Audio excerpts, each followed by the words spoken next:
नमस्कार। आज के इस एक्सप्लेनर में हम एक ऐसी प्रॉब्लम को डिकोड करने वाले हैं जो सुनने में छोटी लगती है पर दर्द बड़ा देती है। Kidney stones. हम कॉम्प्लेक्स क्लिनिकल गाइडलाइंस और डाइटरी रिसर्च को एक सिंपल एक्शनेबल ब्लूप्रिंट में बदलकर देखेंगे जिससे रीनल हेल्थ को बेहतर ढंग से प्रोटेक्ट किया जा सके। तो चलिए आज के एजेंडा पर एक नज़र डालते हैं। हम शुरू करेंगे द कैल्शियम मिथ से, फिर देखेंगे फ्लूइड इज द फाउंडेशन, उसके बाद dietary defence strategies, medical testing and medication और आखिर में the follow up plan.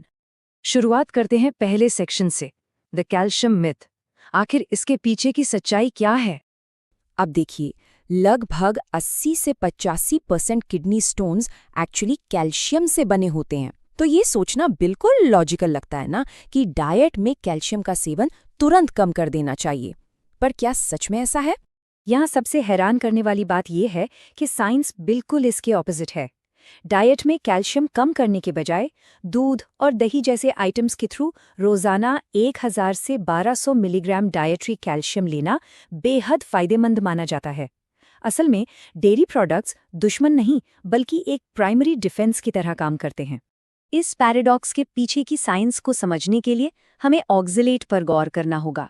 Calcium oxalate stone बनने के पीछे असली विलन यही नेचुरली मिलने वाला कंपाउंड होता है जो फूड के जरिए हमारी बॉडी में एंटर करता है। और ये प्रोसेस बड़ा ही दिलचस्प है।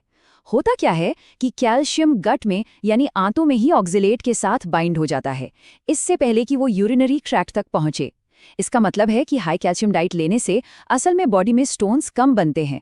ये कैल्शियम एक मैग्नेट की तरह काम करता है जो ऑक्जेलेट को किडनीज तक जाने से पहले ही लॉक करके निकाल देता है। लेकिन यहाँ एक बड़ा कैच है, ये कैल्शियम खाने से आना चाहिए, ना कि जेनेरिक सप्लीमेंट पिल्स से। हार्वर्ड नर्सेस हेल्थ स्टडी में पता चला था कि पोस्ट मीनोपॉजल महिलाएं जो जेनेरिक कैल्शियम सप्लीमेंट्स लेती हैं उनमें किडनी स्टोन का रिस्क 20% तक बढ़ जाता है। हालांकि मेडिकल एक्सपर्ट्स ये भी मानते हैं कि अगर डाइट से बॉडी की ज़रूरत पूरी ना हो तो कैल्शियम सिट्रेट सप्लीमेंट्स का सेफली यूज़ किया जा सकता है। बढ़ते हैं अगले हिस्से पर, section 2, fluid is the foundation. ये प्रिवेंशन की सबसे मजबूत नींव है। यहाँ सबसे अहम पॉइंट एक स्पेसिफिक नंबर है, 2.5 लीटर्स। ये अमेरिकन यूरोलॉजिकल एसोसिएशन द्वारा सेट किया गया रोजाना की मिनिमम यूरिन आउटपुट का टारगेट है। इस यूरिन आउटपुट टारगेट को हिट करने के लिए दिन भर में लगभग 2.5 से 3 लीटर फ्लूइड पीना चाहिए।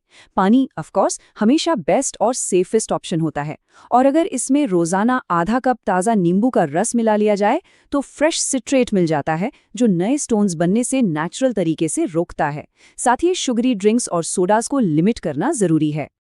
अब आते हैं सेक्शन 3 की तरफ, डाइटरी डिफेंस स्ट्रैटेजीज। फ्लूइड के साथ साथ डेली डाइट में भी थोड़े चेंजेस जरूरी हैं। एनिमल प्रोटीन यूरिन में कैल्शियम और एसिड दोनों का लेवल बढ़ा देता है, इसलिए पर मील मीट या पोल्ट्री के पोर्शंस को लगभग 3 आउंस यानी करीब 90 ग्राम तक लिमिट करना एक बेहद प्रोटेक्टिव स्ट्रैटेजी है। इसके साथ ही सोडियम यानी नमक का सेवन लिमिट करना भी बेहद जरूरी है ताकि यूरिन में कैल्शियम का बिल्डअप ना हो। डेली सॉल्ट को 3300 मिलीग्राम तक रखने के लिए फ्रोजन फूड्स और सॉल्टी स्नैक्स को कट करना पड़ता है।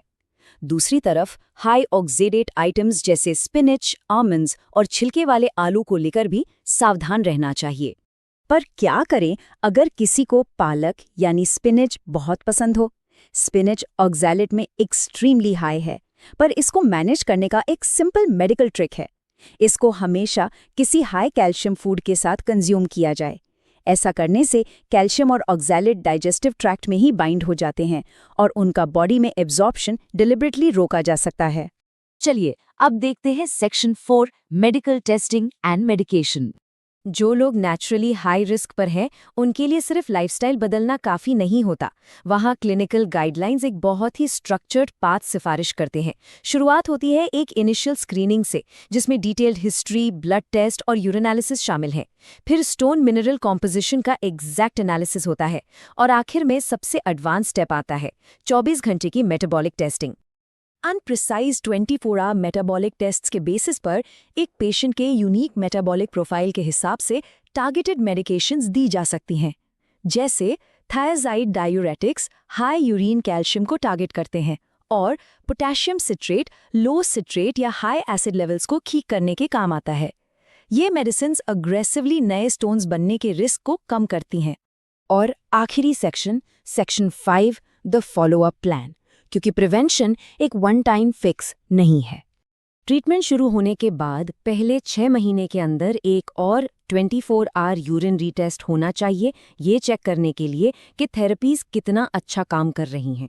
उसके बाद हमेशा हर साल एक एनुअल यूरिन टेस्ट और पीरियोडिक चेकअप्स होते रहने चाहिए। इन चेक-इन्स के दौरान ओवर द काउंटर सप्लीमेंट्स का रिव्यू करना भी बेहद जरूरी है।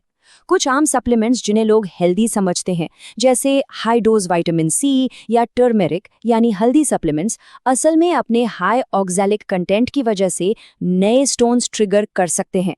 अननेसेसरी सप्लीमेंट से बिल्कुल बचना चाहिए। और इसी के साथ इस एक्सप्लेनर के अंत में एक अहम सवाल खड़ा होता है। इन सभी साइंटिफिक फैक्ट्स को समझने के बाद आज कौन सा छोटा सा डाइटरी या लाइफस्टाइल चेंज इंप्लीमेंट किया जा सकता है जिससे लॉन्ग टर्म रीनल हेल्थ को सिक्योरली प्रोटेक्ट किया जा सके? चाहे वो हाइड्रेशन बढ़ाना हो या पोर्शन साइज कंट्रोल करना, ये छोटे कदम आगे चलकर बड़ा रिजल्ट देते हैं। आपको वीडियो कैसी लगी कमेंट करना ना भूलें, और आपको वीडियो अच्छी लगे तो वीडियो को ज़रूर लाइक करें और ऐसी ही जानकारी भरी वीडियो देखने के लिए चैनल को सब्सक्राइब करें।